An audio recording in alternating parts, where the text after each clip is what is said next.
let's shift over to another wide receiver that we need to talk about whose value has plummeted over the last couple weeks.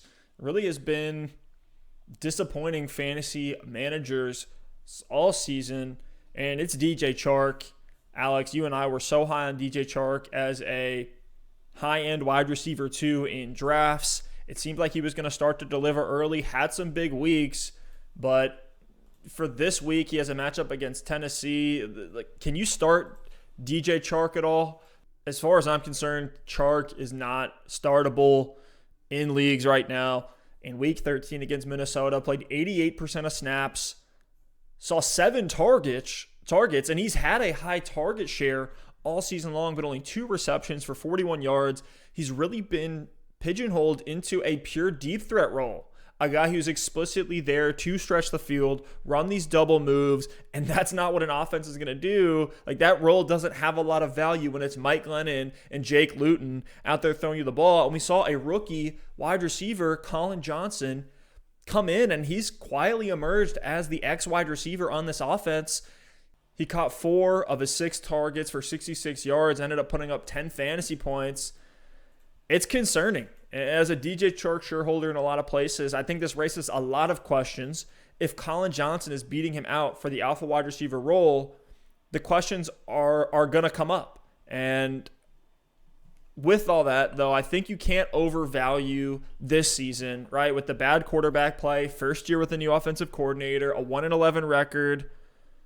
So going into next year, with the draft capital that the Jacksonville Jaguars are going to have, I think Chark is still a guy you hold on to in Dynasty. Try to buy him low if you possibly can. I was able to move in a rebuilding team, Robert Woods, and for DJ Chark and a draft pick, which I thought at the time was a great move. But now that I'm seeing this, I'm questioning myself a little bit. If Justin Fields, though, comes into this offense and brings the upside that a quarterback of his profile should be, that's where Chark gets really exciting. You have James Robinson keeping the motor running in that offense too. How are you feeling about DJ Chark in 2020 and beyond?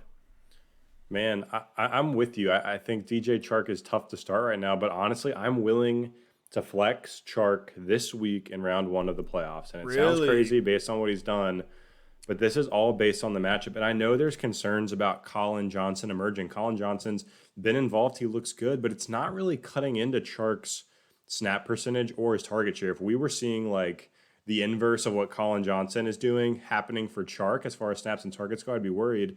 But since the bye week, Chark has still had over 86% of snaps in each and every game. He's had 8 targets a game over that span. So he's out there, he's involved. He hasn't been efficient, which is concerning. But if Colin Johnson is having some efficiency and Chark is not, I think that's going to kind of regress to the mean on both sides. Chark's probably drawing number 1 coverage, etc. And the matchup this week is against the Tennessee Titans.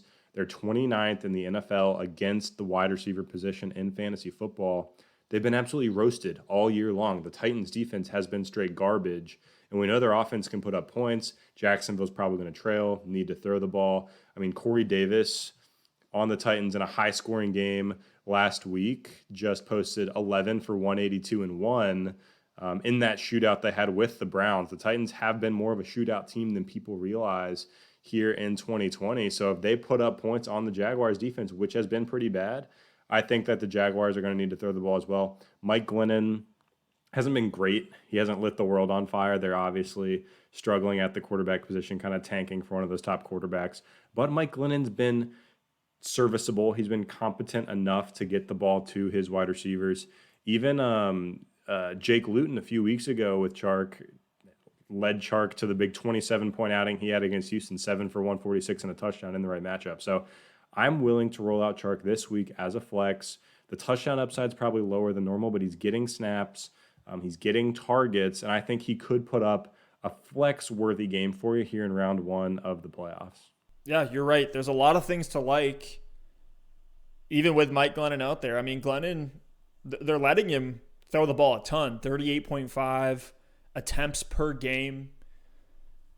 The efficiency is such a concern. Colin Johnson emerging as a concern. Yeah. I will say there was a red zone attempt that DJ Chark should have caught, but it actually bounced off his hands, and Laviska Shenault ended up grabbing that ball in the end zone. So I do think things are going to regress, but it's just scary to see a guy that, had the season that Chark had kind of regress and be put into a different position on that team. We love to just see him as this bona fide alpha wide receiver. I think this just raises some questions on that, but he still has to be a guy you got to hold, and the upside is there. I mean, if there's a week to start him, it's got to be this week against Tennessee, though, right? Like we saw Tennessee last week, Tannehill, Corey Davis, A.J. Brown, in that shootout with Baker Mayfield, Jarvis Landry, and some of the other options, Donovan Peoples-Jones, Rashard Higgins getting involved in Cleveland.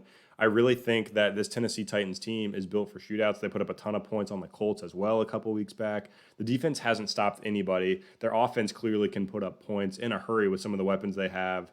Obviously, A.J. Brown, Derrick Henry, Tannehill's been great. Corey Davis has emerged. I just really think that balance, kind of what we talked about earlier in the year with the Cowboys, no defense and a lot of weapons on offense with Dak and Amari and CeeDee Lamb that were putting up points. It was kind of the perfect storm for these shootout games. We've started to see Tennessee shift towards that. So in a game against Jacksonville, as long as Jacksonville can kind of keep up and put up points, which we've seen them do a decent job of over the past couple of weeks, I think we could see a pretty competitive game here. So if there's a week to start them, it's this week.